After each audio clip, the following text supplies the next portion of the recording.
right? The older I get, the more sufficient it seems to just thank God for being God. So I want to thank God for being God in the way that he is kind, even when we don't necessarily deserve it.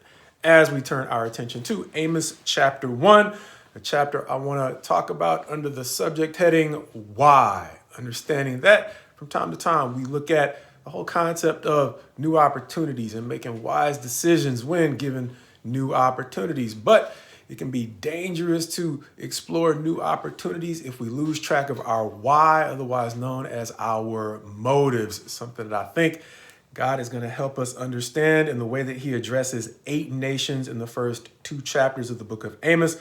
The first 5 of those nations will be in chapter 1, which begins with a similar introduction, giving us some context to Amos's time frame, saying that he is talking or giving prophecies concerning Israel in the days of Uzziah, king of Judah, the southern 2 tribes, and in the days of Jeroboam, the son of Joash, the king of Israel, those northern 10 tribes. Verse 2 is going to go on to say, the Lord roars from Zion and utters his voice from Jerusalem, as he's going to pick up a similar pattern for addressing all 8 nations, where he's going to say, thus says the Lord, for 3 transgressions of this time Damascus, and for 4, I will not revoke the punishment because they have threshed Gilead, giving a specific allegation against each of these nations. He is going to help us call into question their why.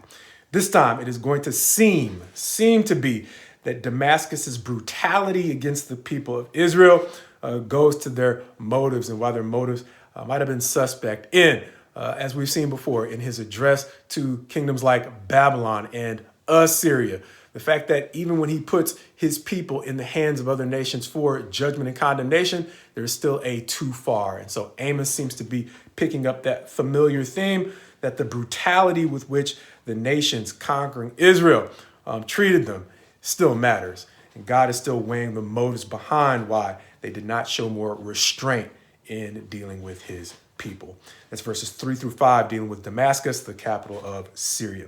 Verses 6 through 8, going on to talk about Gaza, verses 9 through 10, going on to talk about Tyre, and they're all going to be connected to verses 11 through 12. They talk about Edom, because they are all going to seem to have conspired together to help Edom accomplish a goal that they had against Israel that might not be apparent at the outset, but it is going to be important for both Gaza and Tyre, if they don't understand Edom's motives, to probably try to do a little more to figure them out, because it's going to be important, as God is going to say in verse 6, thus says the Lord, for 3 transgressions of Gaza and for 4, I will not revoke the punishment, because they carried into exile a whole people to deliver them up to Edom. Like we said, you might want to check what Edom's up to in trying to capture the people of Israel, as Tyre is going to have a similar problem beginning in verse 9, where it says, thus says the Lord, for 3 transgressions of Tyre and for 4, I will not revoke the punishment, because they delivered up a whole people to Edom and did not remember the covenant of brotherhood. Understanding that back in the days of David, there was a time of good relation between David and Hiram, king of Tyre. So it is not merely the fact that these nations are forming covenants. It's once again the why, or the motives, because David, being a man after God's own heart, seemed to find a kindred spirit in a noble leader of Tyre, that being Hiram. And it carried forward not only through the days of David, but between Hiram and Solomon, as Solomon was going to actually build the temple that David was accumulating materials from Hiram for. And so it seemed that these 3 righteous kings were able to bond over a righteous purpose. But much like things went south between Egypt and Israel, understanding that Joseph had led Egypt through a great drought, they forgot the kindness that Joseph had shown to Egypt in the days when Joseph had great relations with that one Pharaoh.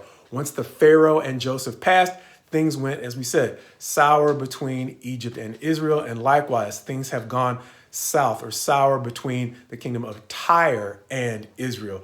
But Tyre, much like Gaza, would have done well to check the motives of Edom if they didn't already know them, because in verses 11 and 12, God is going to turn his attention to Edom, where he says, thus says the Lord, for 3 transgressions of Edom and for 4, I will not revoke the punishment, because he pursued his brother with the sword and cast off all pity, and his anger tore perpetually, and he kept his wrath forever. Those are all brutal acts, much like we see with Damascus maybe, but he's giving us more detail that Ezekiel will seem to shed light on.